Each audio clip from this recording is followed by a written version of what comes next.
And with us in studio now is Travis Cloyd. Travis is the CEO of a company called Mega World Media. Travis, welcome back to the program. Thank you. Good for having me.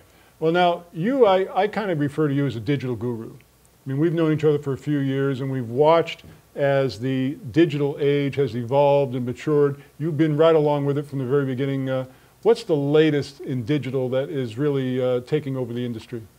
Well, yeah, we've been a part of the online world of marketing for quite some time. You know, digital is pretty much our space that we target when we work with clients.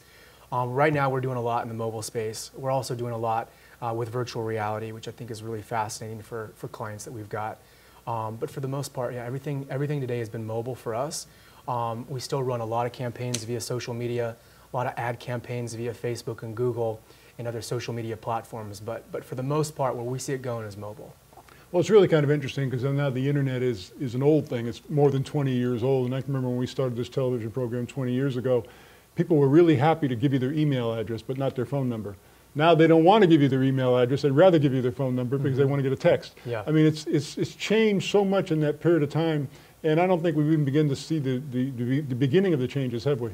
No, we haven't. I mean, it's going to keep changing, and as long as we have some smart people that are creating new technologies, it's always going to be evolving as time goes on. So our job as a tech firm and a marketing agency is to really come up with new, innovative strategies on behalf of our clients. Well, let's talk about that for a second, because when companies come to you, they're coming to you with a blank slate.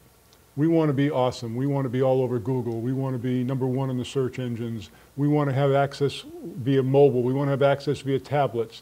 They come to you with all these questions. When a company comes to you, what's the first thing you identify so that you can help them? Well, I kind of see what they're doing right now. I see where their website's at. I see what kind of marketing strategies they're running. I want to see exactly where their social media is, how many followers, how many likes, if they're hyperactive, if they've got a story to tell, and then we kind of jump into the mix and we help advise them on that story. We want to create this beautiful appeal for the client. So we really have to figure out what they're currently doing, and then we jump in and tell a story on their behalf. Now, you must already know data like, for example, when someone visits a website, whether it's on a mobile or on a desktop, that you've got maybe 12 or 18 or 30 seconds to capture their imagination or they're gone. I mean, what is that data? How much time does someone have to capture the imagination of a visitor? Oh, I mean, because of how much activity there is today and because of how fast social media has evolved, you have to really grab their attention instantly. You kind of want to be right there in front of them, get their eyeballs, get their attention, and kind of convert them into whatever you're doing on behalf of the client. But it's definitely a game to play. It's amazing how much video has become so paramount in online and in mobile. Because I remember, we're kind of a footnote in history, MoneyTV. We were the very first business television program to actually broadcast a show, not only on TV, but also online. We started doing it the day the technology became available. Nowadays, it's just full motion, high definition video that we could never have expected even 10 years ago. Absolutely. I mean, video is obviously the best form of an asset for us to use and leverage as a part of our marketing campaign. Some of the best campaigns we've ever ran were really based off of video, whether it's trailer ads or whether it's small viral videos or virtual reality videos that we're creating today.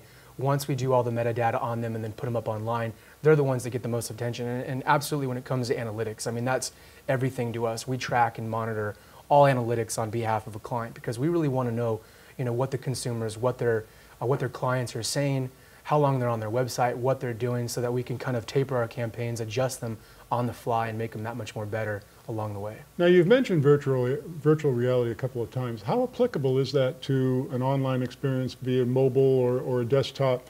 And how can you use virtual reality to help a client achieve their objectives? So Facebook has launched Facebook 360, its video player. YouTube has YouTube 360, its video player. We've been doing stuff with them since the very beginning, which has really been this year. So a lot of the content that we create, we use our own virtual reality cameras and rigs on behalf of the client. We produce something on behalf of the client, tells a story in 360, and then we upload it on social media. And the great thing about right now is there's not a lot of clients or companies that are using virtual reality on Facebook or on YouTube throughout social media to really, build their brand or build their message. So we're really good at doing that. We're super innovative in that space, and we've been doing it since day one. But when I think of virtual reality, I think a lot of people would agree with me. I'm thinking they've got to put a helmet on or some kind of a headset.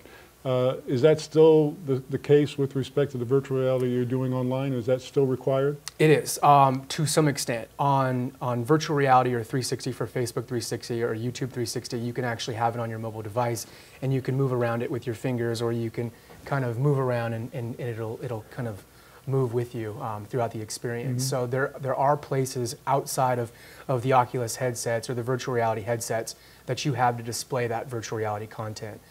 Like I said, some of the stuff that we've been shooting, we've been putting up on YouTube and Facebook, and again, there's not a lot of people doing it, so it's a really good tool to try to generate as many views to the campaigns that we create. So are we seeing perhaps in the very near future, if not already right now, that say a company like, oh, I don't know, Porsche or BMW with virtual reality could put you in the driver's seat of their vehicle and put you on bring you on a test drive? We're doing that. Actually, it's funny Okay. they brought that up. We're actually doing one right now. I can't get into details, but it's with a very big car company. And absolutely, we're putting ourselves in the passenger seat so that the user can experience what it's like to be in the new car, to see the new dashboard, kind of be within it and experience that drive in 360 and VR like they couldn't from home. It's come a long way since 1995, 1996, when really an internet web page was really nothing more than an electronic brochure. Now it's an entirely different experience, isn't it? It's changed so much, and it's going to keep changing. So, I mean, we got to all get used to that. The company is Mega World Media. Travis Cloyd is the CEO. Go to that website, megaworldmedia.com. You'll be fascinating what you're seeing there. Travis, always a pleasure. Always a pleasure, Don. Thank you for having me.